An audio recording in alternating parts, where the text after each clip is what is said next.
Imagine sitting in a sterile classroom for 18 long years, just waiting for a mechanical bell to dictate your next thought.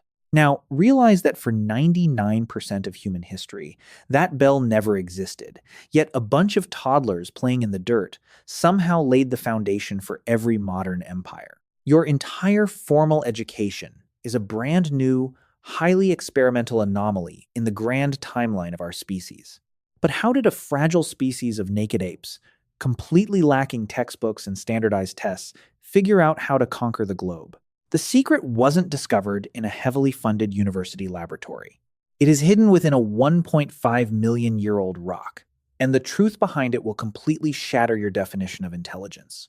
Before we uncover that ancient secret, let us look at the modern student. Today, if a child fails a geometry quiz, they get a red mark on a piece of paper. 300,000 years ago, if a child failed to identify the correct foraging pattern, they simply died. The stakes were slightly higher back then, wouldn't you agree?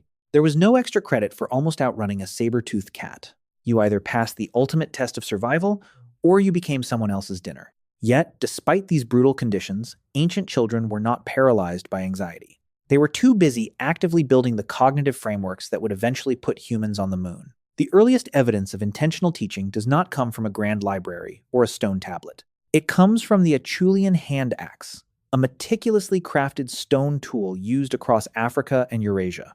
This wasn't just a rock you happened to pick up to smash a nut. It was a piece of high-tech prehistoric engineering with a teardrop shape and razor-sharp edges. What makes this axe truly terrifying to anthropologists is its impossible consistency. For over 1 million years, across different continents, the design barely changed. Think about that for a second. We can't even keep a smartphone design consistent for 12 months, but they kept a tool design identical for 1 million years. This level of precision could only mean one thing. Someone was deliberately teaching someone else. A child watched an adult's scarred hands strike a flint core. The child picked up a stone and clumsily mimicked the motion. They failed. The adult did not give them a failing grade or a detention. Instead, they gently repositioned the child's fingers and guided the next strike. This intimate, wordless exchange of knowledge was the very first classroom. It was an education built entirely on observation, physical mimicry, and immediate practical application. The knowledge existed dynamically within the community, long before it ever existed within a single individual. As Homo sapiens evolved into small bands of nomadic hunter-gatherers, the methodology of learning had to evolve too. Knowledge became heavier than physical tools. If you wanted to know where to find water during a brutal, decade-long drought, you couldn't Google it. You asked the withered elder who had miraculously survived the last one. The elders were the walking, breathing encyclopedias of the ancient world. But human memory is a notoriously fragile hard drive. To ensure critical information wasn't lost to time, our ancestors invented the ultimate data compression algorithm. They invented the story. When the sun dipped below the horizon and the terrifying darkness of the prehistoric night set in, the fire became the center of the universe. Anthropologists studying the Jew, Hoanzi people of southern Africa, found something completely fascinating about these fireside gatherings. Over 80% of nighttime conversation was dedicated entirely to storytelling. These weren't just entertaining fictional tales about magical spirits. They were meticulously crafted survival manuals wrapped in engaging narratives. They contained complex maps of the stars, behavioral profiles of dangerous predators, and moral codes that kept the tribe unified. The crackling fire was the chalkboard, and the captivating voice of the storyteller was the ultimate professor.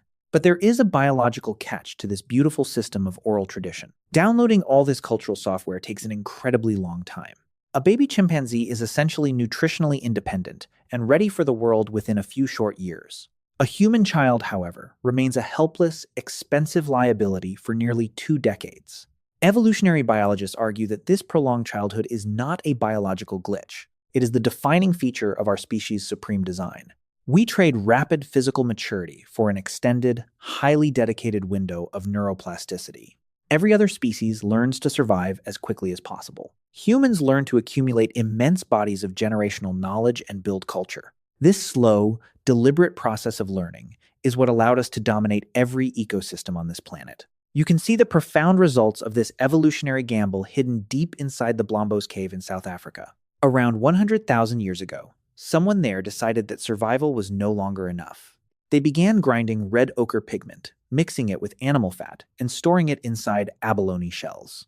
They pierced tiny seashells to create the world's first known jewelry. These complex, multi-step artistic processes were not happy accidents. They were the deliberate products of an established, highly sophisticated curriculum of cultural transmission. The knowledge of chemistry, aesthetics, and fine motor skills had to be systematically passed down. Fast forward to 36,000 years ago in the Chauvet Cave of southern France. Prehistoric artists painted breathtakingly accurate murals of lions, rhinos, and wild horses using advanced techniques like perspective and shading. When modern researchers first discovered these caves in 1994, they were absolutely stunned by the anatomical perfection. Skills, this profoundly sophisticated, do not just spontaneously appear in a single genius. They accumulate slowly through relentless practice and intense community observation. The artist in the Chauvet Cave was undoubtedly standing on the shoulders of generations of unnamed teachers. But this beautiful, organic era of human education was destined to come to a crashing halt. About 10,000 years ago, humanity made a very controversial decision. We stopped chasing our food across the wilderness and decided to grow it in the dirt. The agricultural revolution changed absolutely everything about how we lived and how we learned. Populations exploded, villages turned into massive, chaotic cities, and human interaction grew exponentially more complex. A farmer needed to understand the precise mechanics of soil chemistry and seasonal flooding. A merchant needed to calculate complex debt and manage vast trade networks. A king needed to aggressively record laws, collect heavy taxes, and manage massive armies. Suddenly, the sheer volume of critical information wildly exceeded what human memory alone could carry. The oral tradition of the campfire was no longer sufficient to run an empire. So, humans invented a revolutionary new technology called writing.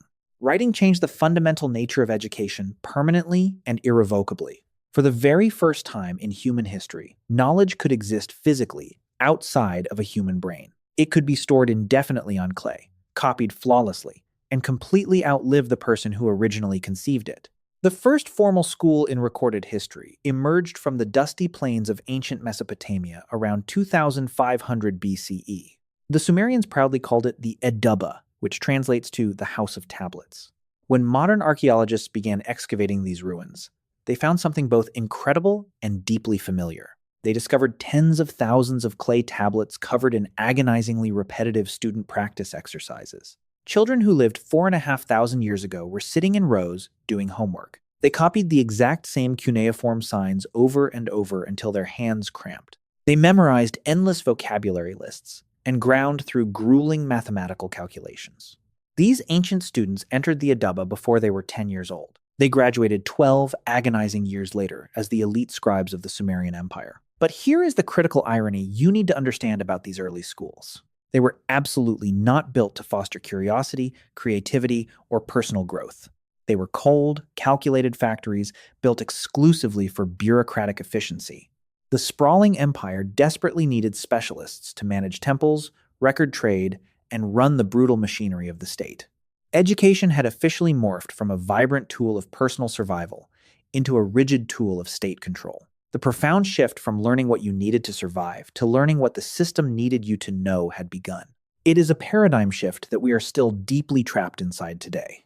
But just when you thought the bureaucratic machine had completely won, ancient Greece entered the chat. In 399 BCE, an annoying, brilliant man named Socrates was executed by the state for asking too many uncomfortable questions. Socrates didn't care about training obedient clerks for the government. He spent his life wandering the noisy streets of Athens, using a relentless method of systematic questioning to utterly destroy people's false assumptions. He forced the citizens to painfully examine the massive gap between what they actually knew and what they blindly assumed. Socrates never wrote a single book, and his classroom was simply any street corner where someone was willing to argue with him. His devastated student, Plato, took this rebellious philosophy and founded the Academy in 387 BCE. The Academy was a radical new concept in human history. It was a place where people studied mathematics, ethics, and astronomy, not because it helped them collect taxes, but because it helped them understand reality. There were no strict admission requirements, only a fierce, burning desire to engage with dangerous ideas. Legend has it that the entrance bore a strict warning to anyone ignorant of geometry to stay far away. The great Aristotle walked through those doors at 17, stayed for 2 decades, and eventually founded his own massive school. He meticulously systematized virtually every single branch of human knowledge, from biology and physics to literary theory. The academic disciplines you were forced to study in high school still carry the exact structural DNA he designed. The revolutionary idea that education should develop the mind and not just produce obedient workers was born right there in the shade of an Athenian park. Universities soon followed this grand tradition, spreading rapidly across Europe like intellectual wildfire. But education was still an exclusive luxury reserved for the incredibly wealthy elite and powerful monks. That all changed violently in the 15th century when the printing press finally democratized information. Books became cheap, ideas spread faster than armies, and mass literacy slowly became an absolute necessity. By the 18th century, Prussia decided to introduce the concept of compulsory, state-funded public education. England followed suit, and soon the modern industrialized world was systematically forcing every single child into a classroom. For the first time since the dawn of our species, education was something heavily mandated by the government rather than chosen by the family. Now, take a step back and look at the breathtaking, terrifying distance we have traveled. From a prehistoric child silently learning to skin an animal through pure observation, to a Sumerian student crying over cuneiform tablets at sunrise because the king needed another accountant, to the brilliant philosophers of Athens arguing about the fundamental nature of the cosmos in a public square, to a modern child sitting in a rigidly structured public school because the law absolutely requires it. These are four completely different worlds, driven by four wildly different motivations for learning. We learn for survival, for administrative compliance, for deep philosophical understanding, and for societal conformity. Every modern school system on Earth is a chaotic, contradictory mixture of all four of these historical forces. But here is the ultimate truth that you need to sit with today. For 99% of our history, education was never a building you were forced to go to. It was always a deep, meaningful relationship between someone who held knowledge and someone who desperately needed it. We mass-produced classrooms to make education scalable, hoping to standardize the vast wealth of human knowledge. In doing so, we successfully solved the problem of scale, but we created a profoundly depressing new problem. We can now easily educate billions of people simultaneously. Yet, millions of them spend their entire childhood sitting in sterile rooms, completely disconnected from the real world. They are spoon-fed fragmented facts and forced to wait for a bell to give them permission to move. For 300,000 years, children learned voraciously because the knowledge was immediately connected to keeping them alive. We completely replaced that primal urgency with an artificial system of arbitrary grades and standardized tests. The modern system technically works, but it strips away the very soul of natural human curiosity. We didn't extinguish the ancient fire of learning that guided our ancestors through the darkness. We just dragged it indoors, locked it securely behind a pane of glass, and scheduled it for exactly 45 minutes on a Tuesday. The ultimate secret of human civilization isn't that we figured out how to build better schools. It is that we are the only species capable of fundamentally forgetting how we naturally learn. We traded the thrilling, life-or-death pursuit of practical mastery for a standardized worksheet. But the primal instinct to observe, mimic, and discover is still hardwired into every child's brain. So the next time you feel completely uninspired sitting in a classroom, remember one thing. You aren't failing the education system. The system is failing the 300,000-year-old evolutionary blueprint perfectly designed inside you.